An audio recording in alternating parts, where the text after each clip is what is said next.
जय महाराष्ट्र मित्रांनो, मी प्रदीप तारमले आज पुन्हा एकदा आपणा सर्वांचे सहर्ष स्वागत करतोय। अतिशय दिलासादायक अपडेट्स घेऊन आलेलो आहेत। कृषी मंत्र्यांची माहिती आहे, पीक विम्याची तब्बल 9 कोटींची थकीत रक्कम व्याजासह आपल्याला या तारखेपर्यंत मिळणार आहे। मग कोणती ती तारीख हा प्रश्न तयार झाला असेल। व्हिडिओ समजून घ्या, आपल्याला तारीख देखील नक्कीच कळेल। चॅनलवर नवीन असाल तर चॅनल सबस्क्राइब करा, जेणेकरून असे दर्जेदार व्हिडिओ आपल्याला मिळतील। चॅनल मेंबरशिप अद्याप घेतली नसेल तर चॅनल मेंबरशिप घ्या। या ठिकाणी आपल्याला आपल्या प्रीमियम सबस्क्रिप्शनची लाभ घेता येणार आहे। अधिक माहितीसाठी जॉइन बटनावरती नक्कीच क्लिक करा।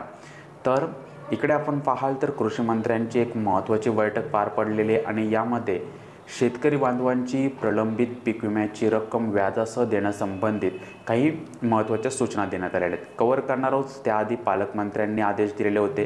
त्याचबरोबर तब्बल 5,29,000 शेतकऱ्यांना विमा मिळाला होता। या व्हिडिओ आपण पाहिला नसतील तर आय कार्डमध्ये मिळून जातील। तर आता या व्हिडिओमध्ये आजचा जो टॉपिक आहे तो पूर्ण सविस्तर कव्हर करणार आहोत। कशा प्रकारे कृषी मंत्र्यांनी इकडे निर्देश दिलेले आहेत आपल्याला समजणार आहे।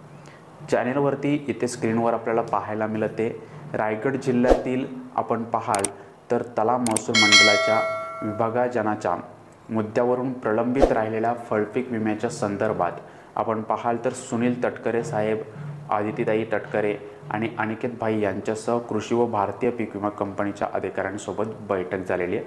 सुमारे 2,940 शेतकऱ्यांची थकीत 9 कोटी रुपये रक्कम व्याजासह 3 जानेवारीच्या आत शेतकऱ्यांना अदा करण्यात यावी, अशा प्रकारचे निर्देश यावेळी संबंधित कंपनीस देण्यात आलेले। त्यामुळे प्रलंबित हे जे शेतकरी बांधव आहेत त्यांना ही रक्कम 3 तारखेपर्यंत त्यांच्या खात्यात या ठिकाणी जमा होणार आहे। पॉईंट टू पॉईंट समजून घेण्याचा प्रयत्न केला, कन्सेप्ट क्लिअर झाल्या असाव्यात। आणखीन कोणत्या टॉपिकवर व्हिडिओ हवा असेल तर कमेंट सेक्शनमध्ये कळवा। हा व्हिडिओ इतरांपर्यंत पोहोचवा, जेणेकरून त्यांच्या कन्सेप्ट क्लिअर होतील। भेटूयात पुढे। जय हिंद।